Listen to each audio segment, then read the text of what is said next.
Hello, everybody, and welcome back to another episode of the Comic Corner, where we do news, reviews, and interviews. And today we have a very special interview for you all. I am joined by friend of the show, owner of Arsenal Comics, and writer of such titles as Fear the Funhouse Toy Box of Terror, Archie Double Digest, Black, White, and Bloodshot, and also the newest Archie vs. Minor Threats alongside Jordan, Blum, and Patton. Oswalt, we welcome Timmy Heague to the show. Hey, Timmy, how you doing, man?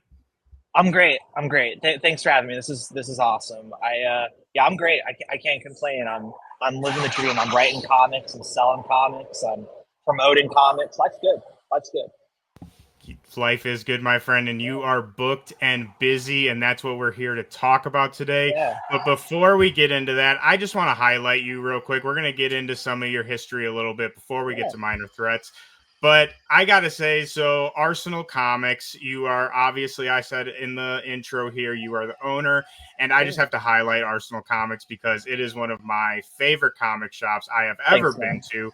And the whole reason that we even know each other, I think, seems like yesterday, but I think it's like 2 years now. But also friend of the Longer. show, longer Longer. Long. even. Yeah. Longer. Jesus, Yeah. what is time anymore? I But know. Yeah. friend of the show, David Papose, was Yeah. doing a signing, so I had to go over and check that out. Yeah. And I Love just have to David. highlight, you were just like so nice and so cool, and like you immediately welcomed me with open arms and like treated me like I had never walked into a comic book store before, and were just like the most passionate. Like as soon as I left there, I was like, that guy is freaking awesome. Thanks, And man. we have been fortunate enough to be friends for, like you said, a while now. So Yeah. I just wanted to highlight how great of a shop that you have, and want to tell everyone watching, listening, if you find yourself in Ventura or Newberry here in California, or if you find yourself visiting, go check out Arsenal Comics. But Thanks, man. back to I you, my appreciate that. friend. Of course, Yeah, back to you. I when it comes to the stores and like the atmosphere and just the vibe, I always kind of like bring it back to when I was first reading comics, was like religiously at age 8. Like it was, I walked in the door at the comic shop and they just couldn't get rid of me. I became a Wednesday warrior at age 8. I would be going through back issue bins like on the weekends with my old man, and like it was before all the Marvel movies, like before MCU. So like the comic shop was the only place to like talk about comics.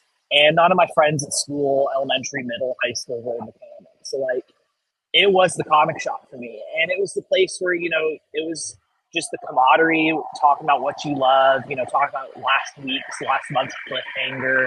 And I just like, that was such an important core for me of like my childhood, my teenage years, and just in general, like comic shop life. And that was just something I always wanted to make sure is captivated within my own store and within the walls. And I like to say I've gotten pretty lucky through the years of like having like staff and team that like understand that, because like by the end of the day, like for me, like the two most important things to the shop is the vibe and just making sure the work's getting done so we can talk about books with people.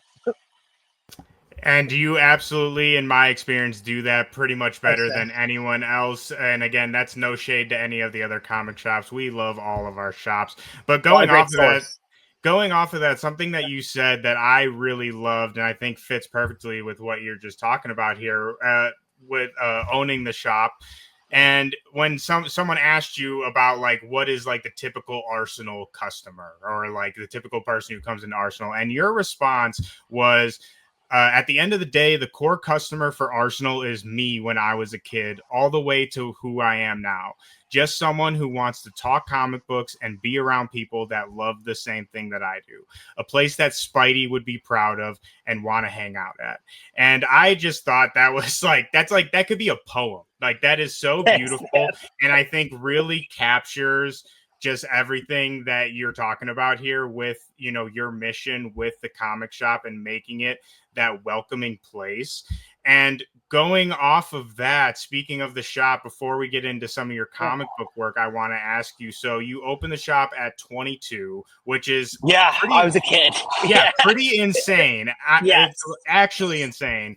And then you talk a lot about you know, when you decided to make that jump, you were working at a comic shop and you loved the comic shop, but at least in your words, how you spoke about it was you just felt like wasn't it just wasn't right. And so you made this jump to open your own shop. You talk about how you basically spent every waking moment researching, looking up success stories, what works in other stores, and also looking at your own store. And so, how did you not necessarily land on that? Because I feel like everyone obviously wants to make their shop welcoming and a place Yeah. to hang out. But what were some of the specific steps you kind of took and saw that other shops were maybe lacking? And again, no like disrespect. Yeah, no, it's, you know, I in my early 20s, you know, and not even earlier, you know, so late teens, whatever, the examples I had was what not to do. Like, I saw things at the store I worked at that, you know, I didn't want to do with my own store that didn't work, and that, you know, the management company, the owner had no desire to change or do, and they were just so set in their ways. I mean, this was a shop that had been around since like the 80s. So, you know, it just kind of was kind of this like foundation. And there are so much good things about the store, don't get me wrong. But for me, there was some noteworthy stuff that I knew I didn't want to do in my own store. And, you know, that practice, I'm happy to say, like, I've been doing this so long now that, like, I'm a big believer in learning from your mistakes. And so now it's kind of become full circle where, like, I've been doing this now 11 years where, like, I opened up now at 20. I opened up at 22 and I had a list of things I wanted to do, a list of things that, like, I knew I didn't want from my store because I saw in person what I thought wasn't right for me and what didn't work. And now it's become full circle where, and, you know, I'd like to say that, like, I'm the kind of guy that can admit his mistakes and know what I've done that doesn't work and things that I can see that has worked through the years. And so now in this journey, I've come to the point where, like, yeah, that thing I did like 4 or 5 years ago, 6 years ago, whatever, even last year, glad I tried it. Maybe I'm glad I didn't try it. You know, maybe I wish I didn't try it, but I learned from it. And yeah, so it's, for me, like, when I opened up at 22, like, I was so hardcore about it. Like, it's like you said, it was like, it was really all I did. Like, I quit being in a band. I had, you know, kind of really slimmed down my social life, which is really hard when you're, you know, 20, 21.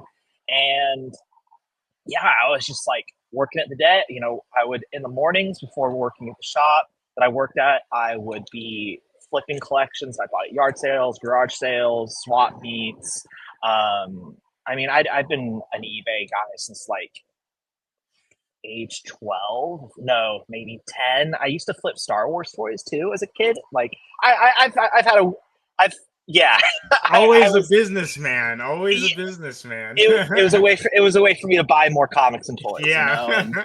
And so, yeah, like, I'd be working in the mornings, and then in the daytime, I'd be working at the comic shop. And then at night, I'd be at the coffee shop and just working away at my business plan and just figuring it out. And yeah, so just dedication. And I've really just, again, become full circle. I've really just applied everything now. Like, just, I've always been work ethic driven. And now I've applied it to this writing where I kind of have this life now where, you know, by day I'm comic shop owner and, you know, managing and running my 2 stores and the marketing of it all and just the day to day, the business, the inventory. And then by night or morning, I'm doing writing, or on the side, I help other creators with their marketing too, and, you know, get employed for that. And, you know, I just love promoting comics and working with my friends. But yeah, I just, comics, man, morning, noon, and night. I love it. I love it. Dude, you are a superhero, man. You have a dual identity. Comic boss Timmy Yeah. and regular person Timmy. I love it, Yeah. man. And really, I have another Yeah. question about the research and Yeah. applied to, you know, your writing and everything, but really Yeah. quickly before we move on, easy Yeah. question. Yeah. You talk about when you first started reading comics and like Yeah. really getting into it, that you were just as much a collector as you were a reader, Yes. which I totally am as well. So just curious, you mentioned Web of Spider-Man #1 as your first Marvel, Green Lantern number 145. Shout out my boy Kyle Rayner.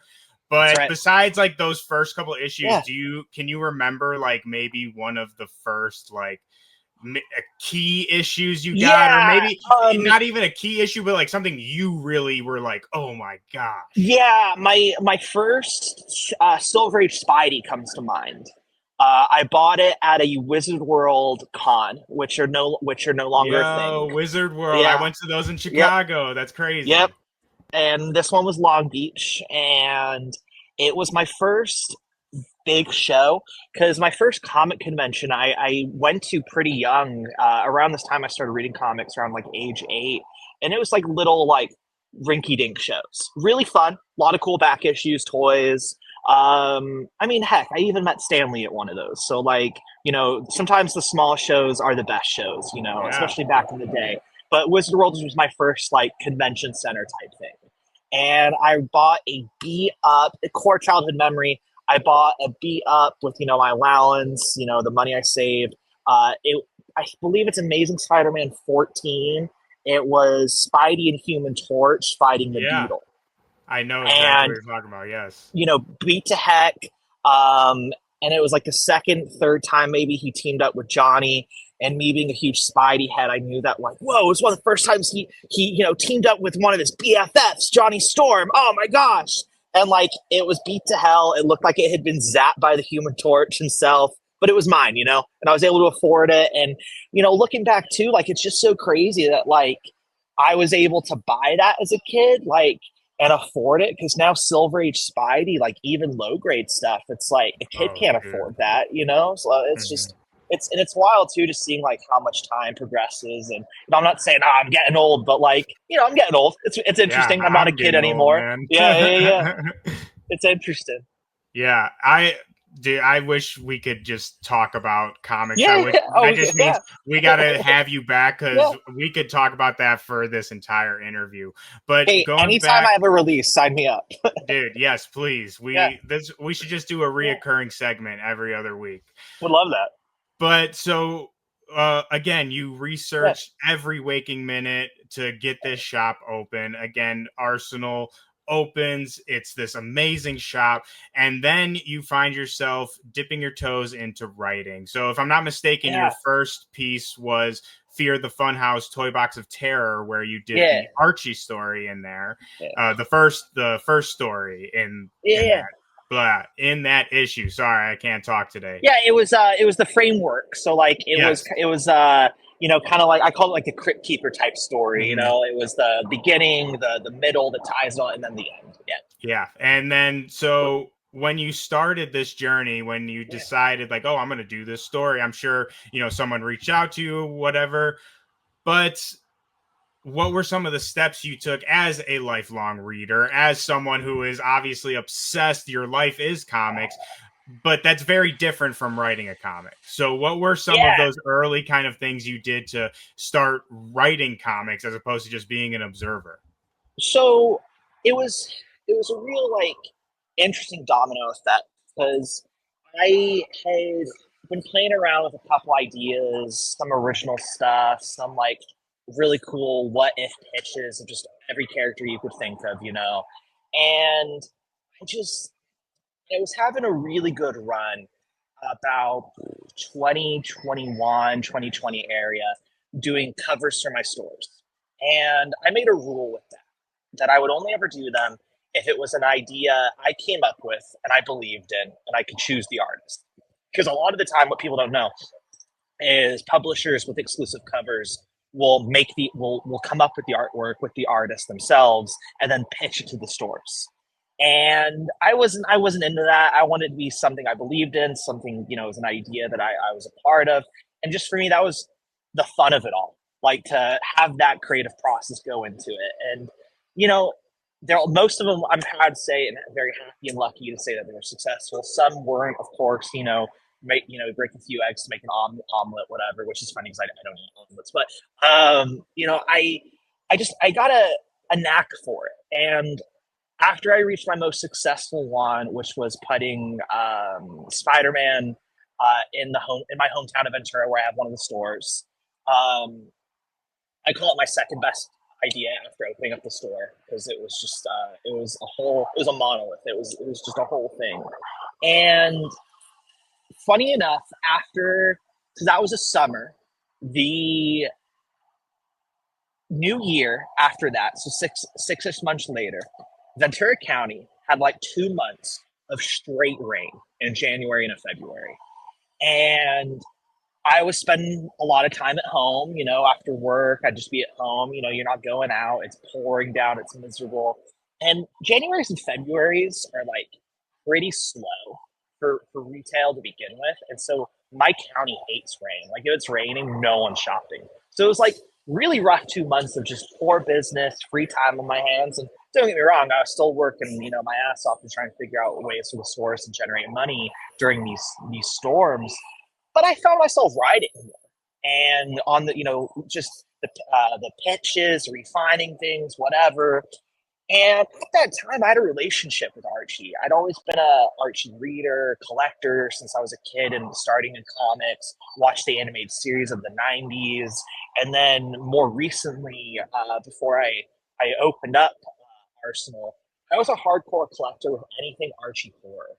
And for me, it just made sense to come up with Archie horror exclusive covers through Archie. And one night I was rereading Afterlife with Archie, the first Archie horror comic, and I was just channel surfing his background, and it was, during the storm, it was rainy, really painting a, picture here for you.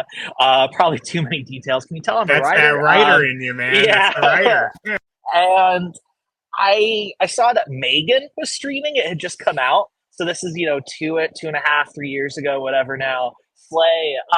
And I'm just like, I'm looking at the screen, I'm looking at the comic, looking at the screen, looking at my comic, and I'm just like, Killer Dolls in Riverdale? Is that something? And so I write the pitch. And then the next couple days later, I reached out to my Archie Connect, who I do the exclusive covers with. I was like, hey, I'm having a lot of fun making these covers with you guys, coming up with the concepts, coming up with the artist, the concept, whatever. I kind of want to do more than that. I kind of want to take this to the next level, and I kind of want to dip my toes in writing. Can I pitch to you guys? Because I had heard horror stories through the years of writers just pitching blindly. I knew that was no go. Like I want to be everything proper as possible. And they were like, yeah, here you go. Like fill out this paperwork, get it be proper, and send us your pitch. And I was like, wow, cool, thanks. Thanks for believing me. Thanks for being interested. And sure enough, I signed the paperwork, put it in the mail, and then asked, hey, are we good to go? It's in the mail. Can I send it? And they were like, sure. And I sent it. And I don't think I heard back until like maybe 3.5, 4 months later. And there was a week where like I made peace with it. I was like, you know what? I did it. I'm happy. It was fun, but it wasn't meant to be. It's cool. They still communicated with me. I appreciated it. All good.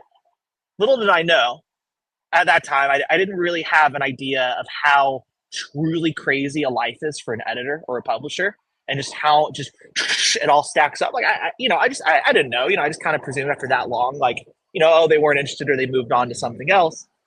Nope. The week after, I was like, oh, that was a cool dream, whatever. The week after, I got the email. Hey, wow, this is great. What do you think of And yeah, it turns out they already were wanting to do kind of an Archie horror YA thing with Killer Dolls. They like my pitch. They're like, hey, can you just tweak it to be this? Apply it to this overarching story we're trying to do, where we fit in other short stories. I was like, yes, awesome. And it was, that email, like I got when it was like good to go. Like I'm not trying to be dramatic or silly here, but like I was like ready to tear up. Like I wanted it so bad. I needed it. There's other stuff going on in my life, and it was just such a big win. Like that feeling of wow, these people believe in me. Like they saw what I wrote, they dug it, and they want me part of their team on this project. And it was just such a very cool feeling. And as someone who loves comics, who loves Archie, especially Archie horror, it just meant so much. And I'm just forever thankful to my editor of that book, Jamie Lee Rotante. Forever just one of my favorite people and just comic book heroes. And I love all her Archie stuff that she's done as a writer, as an editor. And yeah, I'm just super happy to say that ever since then, they haven't been able to get rid of me. I'm just forever just in Riverdale, just Hey, we love it too. trying to cook up fun. And yeah, I love being a citizen of Riverdale. After that, Mike Pellerito, who's their president and the editor of their digest stuff, he put me on their digests, and that was more traditional humor. And that's also just been a thrill of a lifetime of just doing the more classic traditional Archie, but adding my spin to it. And Archie's very timeless, so like you always got to just make it very, like, when you open it up, like everyone can enjoy it. But at the same time, part of Archie's charm, while being timeless, is very like just pop culture oriented. Like when you go through a back issue of Archie, you can look at what year it was published, and like the jokes, the content, like the themes, just the whatever. It's very to it's when it was published, and I love that. I find it so fascinating, and I mean it's kind of like The Simpsons, really, and because The Simpsons does that, and yeah. So in my stuff, it's very timely to when when I'm writing it, when I'm publishing it, when it's published, and yeah, it's just fun. I love the digest, and yeah, I've done a couple of those, and now I've moved on to doing Archie crossovers with Patton, Oswalt, and Jordan Blum of Minor Threats, two pals of mine. And I've, for the last year, a year and a half now, been doing their marketing for the series, partnering with Dark Horse. And, I've been writing Archie, and, we just one day, we were just hanging out, and we were just talking future plans, and someone said crossover, and, oh, that's fun. Who should we do it with? Let's do it with someone, that no one would see coming. Well, we got to do Archie then. Who's going to see that? And then, we just start cooking. And then, Jordan goes, well, who should we have write it? And, I didn't realize he was, like he was smiling when he said it. So I I was too in the thick of it to even think about like, oh, wow, was he implying me? And then Pat just points at me and goes, let's just have Timmy do it. And I was like, well, I'm not going to say no. And yeah, and it's also, and that has just been another thrill of a lifetime. And I don't like, I can't say it enough. No matter what project I'm writing, no matter what comic I'm working on, I love it. I live for it. And this being my first 4-issue miniseries, and writing it with two of my best pals, and Scott Koblish, the artist, who's someone who I've been friends with for over a decade. He was actually the first person to sign at my store when I first opened. Wow. Yeah, it's all just a dream come true. And Dark Horse editorial has been awesome. Like Archie editorial, like it's so interesting having my first 4-issue miniseries. We have crossover with two casts of characters. And pulling, from the A cast and then the B cast, the ever expanding cast of Riverdale and Twilight City, the city of minor threats. And yeah, it's just so much fun, like colliding the teens of Riverdale to these D-list supervillains of Twilight City, and having that experience be my first 4-issue miniseries, having the mentorship and guidance of Jordan Patton, having the grade A top tier artists like Scott Koblish, and having these editorial teams of, yes, I've worked with the Archie team before, and it's awesome to have them back in this capacity to work with them once again with something on this epic scale, and then also work with the editorial team of Dark Horse. I mean, my editor Daniel Chabon, like he's a guy who's done like Umbrella Academy and stuff. Like he's just a legend in the editorial game. And yeah, I'm very honored. Like I'm just very thankful. And I sent out PDFs to fellow creators, and a couple awesome people like yourself in press and podcast, and I'm very thankful that everything I've heard has just made me smile and be over the moon. And it's a pinch me, I'm dreaming moment, and it's crazy. It's just I'm in awe. I'm having a heck of a time. Well, I love to see it, dude. Again, Thanks, just man. talking with everything we've talked about so far, all the work you've put in with not only the shop, but just, promoting and celebrating comics in general. It's I can't think of anyone who deserves that more than you. Thanks, man. Something I wanted to ask you with the Archie stuff right before we get into Minor Threats, which I have to say, spoiler alert for everyone, like Timmy, which you spilled the beans, not me, so I'm going to say it. but I was fortunate enough to get an advanced copy of Archie vs. Minor Threats, and spoiler alert, it is freaking great. I absolutely loved it. A full review of the issue will be coming out on here on Comic Corner once that drops, so everyone stay tuned for that. But with Archie, and before we get into how it relates to Minor Threats, I find it interesting because, like, I've recently been doing a lot of stuff with, like, comic strips, Peanuts, The Far Side, stuff like that. And it's the structure of comics such as Archie and, the comic strips is very, very different from a modern comic book. And especially, like, how jokes are set up, the visual aspect of jokes. So you talk about how you are trying to bring your comedic modern spin to the world of Archie, but still staying true to who the characters are. And I think I could have my numbers wrong, but I think it was one of the Archie digests you did, Archie digest number 353, I believe. But it's basically all just like modern slang terms. I get like Archie's trying to follow this like influencer, and I thought that was the Gen Z. Yes, I thought that was slang issue. Funny. I thought that was so funny. Man. So, how do you approach bringing a kind of modern sense of comedy to something that has such kind of a I don't want to say rigid, but like a solidified structure of like how the comedy works. Yeah, I'm very thankful for like my Mike Pellerito, who oversees all the digests, who's the president of Archie and editor of that stuff. He was just so kind enough to give me his mentorship, breaking down what the perfect digest looks like, what the layout is, literally panel layouts too, and like just the beats of it all, and just mix like. Comics sometimes for me is the best homework of my life. Like an editor will give you an assignment of like, hey, this is the story we want. This is what's needed in the story. Can you fit A, B, and C into this, but still in the integral, the structure that's integral to Archie where it's authentic. And I love that. I eat it up. And for me with that Gen Z issue, which by the way, I gotta say, I think it was 50 plus words I fit in those 5 pages. I haven't even heard of some of those. I was like, what? Same, brother.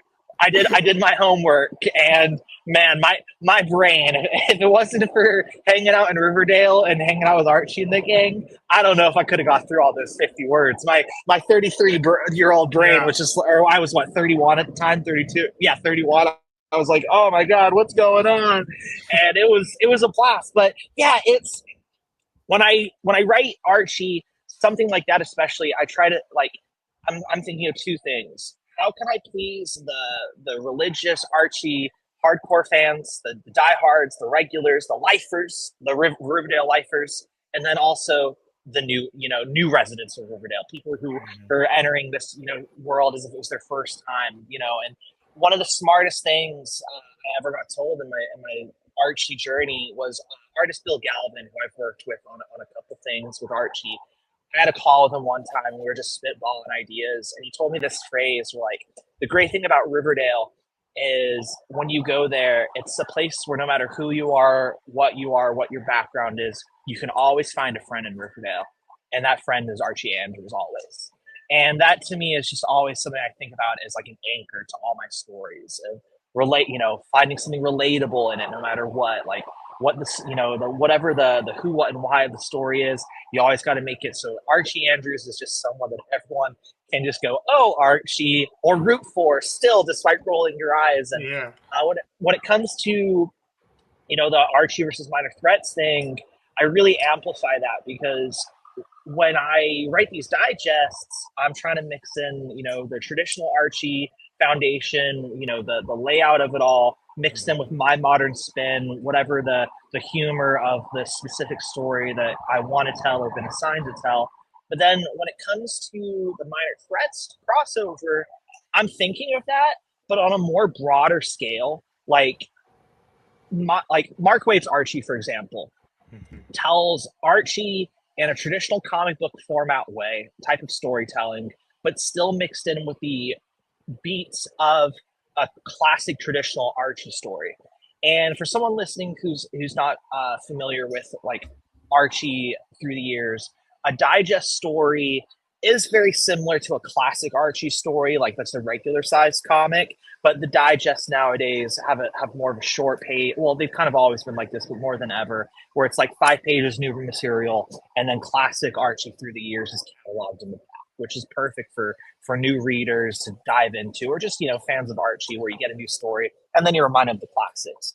But Mark Waid did a really good job of getting a style of an Archie story classic, working in all those beats, but it being this new, authentic, modern thing. And so now, as a huge fan of that series and a fan of just all things classic Archie, when it comes to writing Archie and the Minor Threats crossover, he is an Archie that looks classic. Kobush does it classic Archie house style with a little bit of a modern spin though for all the characters in terms of design, which it looks. I know my opinion's biased, but I think it's just killer what he's done with the character designs. And I'm still trying to tell a story with these characters and the way they are portrayed that is classic Archie, but very much mixed in with the Mark Waid style. And I know that series resonated a lot with Archie fans, with modern readers, new to Riverdale, new to Archie. And that was a big inspiration for me. But I still wanted to feel as classic Archie as possible. So merging those two things has been it's been fun cooking that in the kitchen. And I think for me personally, I mean, I wouldn't say I obviously don't not like Archie. Archie's classic, but was never like my bread and butter. I'm no Archie expert, but from the things I do know of Archie, my favorite things are always like the Predator versus Archie, Yep. like taking things out of the norm or bringing weird things into Riverdale. That's my favorite stuff. I've always found interesting. And that right there too is like there was three things I thought of with this crossover. I thought of the Mark Waid Archie stuff and combining it with the classic traditional Archie as much as possible. I thought of what makes the best Archie crossovers the best. Like the wackiness of it all, the craziness of it, the stuff you never expect and like for Archie to ever, conflict and crossover with, like Predator, like Punisher, and now Jay and Silent Bob, which is on sale a couple weeks. Oh, that was the first crazy big one. That's what started it all. And lastly, Archie horror is like all those things with this crossover I needed to work in. And with the help of Patton, Jordan, Scott, I'm very pleased to say I think we did it all. I think we were able to fit it all in to where it works. The Archie horror elements of it are so much fun visually too. The wackiness of just seeing the crossovers of two things that should not exist on the same page go like this, and finding a very good, valid reason for them to be on the same page to where the story feels authentic to both Minor Threats and Archie. The craziest thing about all this for me is I did a lot of research for this project beyond Archie, beyond Minor Threats. I did a huge, huge fun homework assignment of reading as many comic book publisher crossovers as possible. Marvel, DC crossovers from the 70s all the way to the 90s, crazy Image, Dark Horse crossovers, whatever. And so with that in mind, like a lot of them that I read, a couple of them that I really appreciated was where they found ways to make the story matter to further continuity of each individual series after the crossover. Like the Aliens Wildcats, where at the end of that, people actually died and they kept that in continuity where xenomorphs actually killed off major characters. I love that. Or like, here's a super more of a deep cut for you. Army of Darkness, Marvel Zombies. What happens to Ash in that crossover had effects in the Army of Darkness volume that was going on consecutively with that Marvel Zombies. Like just stuff like that I ate up. Or just like ways that like in like certain 90s Marvel DC stuff where like something happened and they found a way to reference it after the crossover, but still without referencing the crossover, because in those deals you can only reference other publishers' characters within the actual crossover. Like I just ate all that up, and me, Patton, and Jordan were in agreement that like what makes this special is if it has lasting effects for the Minor Threats characters and actually plays into things that we've set up in storylines of Minor Threats. And yeah, Frankie Folis, the main character of Minor Threats, the core line.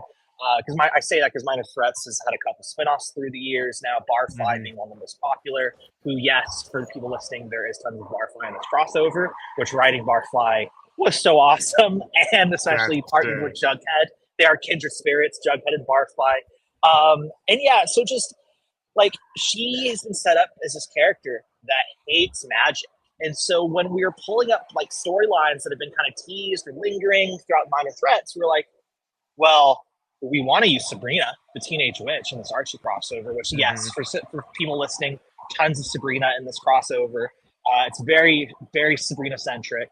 So we tie in her hatred for magic and why she hates magic with Sabrina the Teenage Witch and her background in magic. And that's kind of what brings these two worlds together, with Archie and the gang on a field trip tied into it all, and it all going completely wrong.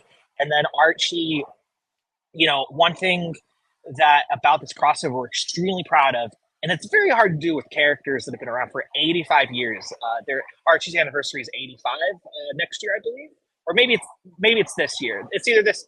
Point being, 85 years, long time, a lot of history. We found something that hasn't been done before, and we found a way to have it be done in a unique, fun way that just makes sense. That's authentic to Minor Threats, authentic to Archie, and essentially, to tease it, Archie breaks bad, and he's motivated to break bad by the most silliest Archie evil ways that's just so innocent compared to the world of Minor Threats. But the motivations, the annoyances for Archie to want to break bad, it all makes sense. Spoiler alert, involves some Reggie, involves some Betty, involves some Veronica. And yeah, it's just the way we've layered it. It works, and we're really proud of it. And yeah, so it's for Minor Threats fans, it has something to do with playtime. It has so much to do with playtime and our origin and what is done in this. It's because Minor Threats, think of it as volume 1.5, or excuse me, 1.5. Yeah, 1.5. It takes place in between 1 and 2. And there will things that happen in this crossover that we will use in later volumes of Minor Threats. And yeah, it's just for Archie, there's stuff we do in here that's never been done before. And I'm just so excited to see some of the ridiculousness that pops up on this page. I can't wait. I can't wait either. And I think that is one of my favorite things, at least from this first issue, is I think you guys absolutely nailed like, I feel like a lot of crossovers, it's like, oh, Archie comes into Minor Threats, so like everything is kind of Archie coded, or like vice versa. Minor Threats goes to Archie, then Archie's world is like super violent or whatnot. But this crossover, it's very much that Archie and the gang finds themselves in Minor Threats, but they are still very much from the Archie universe. And I think that's what works so well. And last question before, unfortunately, we have to wrap this up, which again, just means we have to get you back so we can talk more. I would love to. Would love to. But going along with balancing these different tones, so what is this collaboration looking like with you, Patton, and Jordan Blum, which I also want to just highlight very quickly. Jordan Blum, I've been fortunate enough to work with him a couple times with Minor Threats for press. He's the best. And he is just absolutely amazing. So nice, so generous. So I want to also say, check out Minor Threats, the first volume, the alternates, all great stuff. Yeah, alternates, one of my favorites as well. We've hunted some of those characters in the crossover. Actually, they're very integral to the story. And so Jordan being able to work with those characters again was really fun. And I loved writing them. I love Crab Louie. I love Mary the Molten Monster. And yeah, I just want to say, like, Jordan and Patton, like, they are just the best dudes. They're such champions for the comic book medium. And they actually were appointed the local comic day ambassadors this year. Local Comic Shop Day is coming in September, late September. And Patton and Jordan are the ambassadors, the figureheads for this year, which is really, really cool. I couldn't think of anybody more perfect.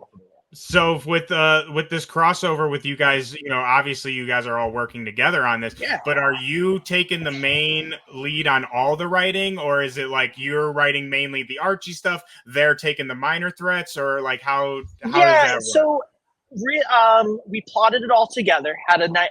We've done a couple powwows where we plotted the first issue and then the whole thing, and then had a couple powwow stints where we touch base on issues 2, 3, 4, whatever as the process goes. But yeah, I'll do a write up, and then I'll send it to the guys, and they'll do their pass. They'll tweak some things, and one thing I'm extremely thankful for is like Frankie and everybody, Barfly, and just the alternates, just every character is theirs. Like it's their children, and I'm very thankful that like they've trusted me with these characters.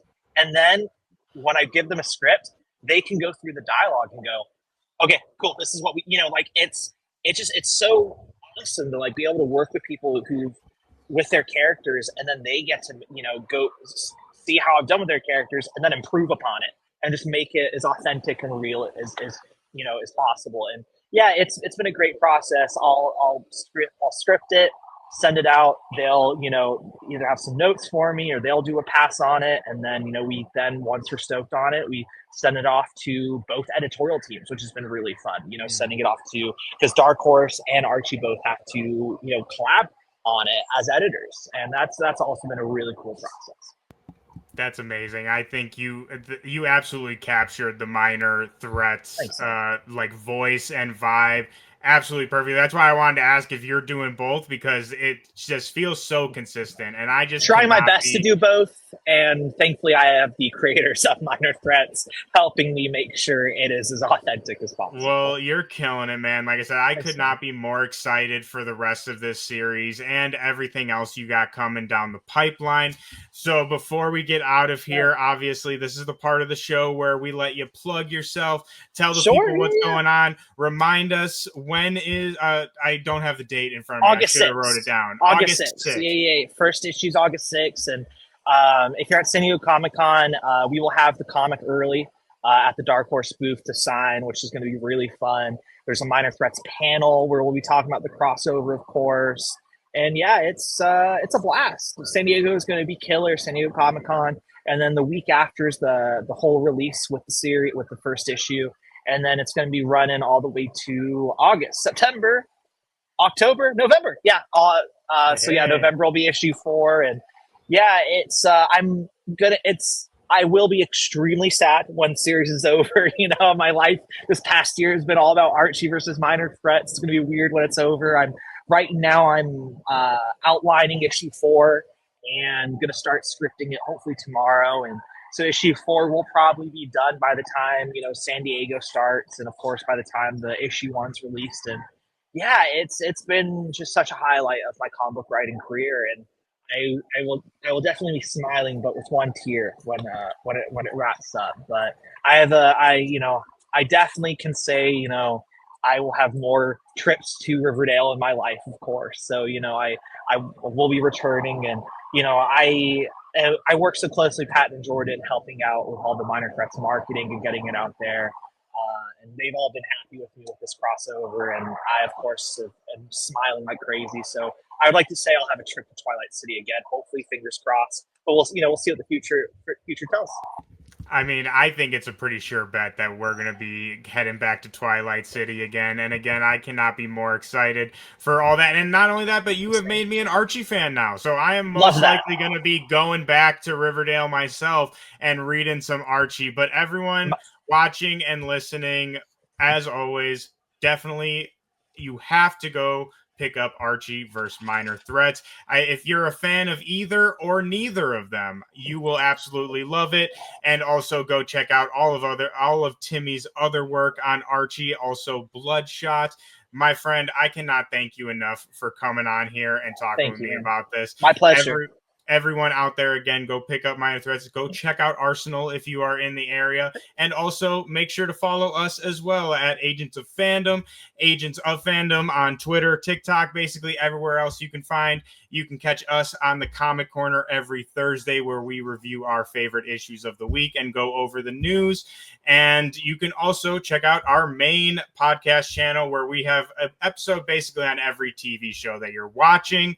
So go check that out as well. And until then, we will see you all next time.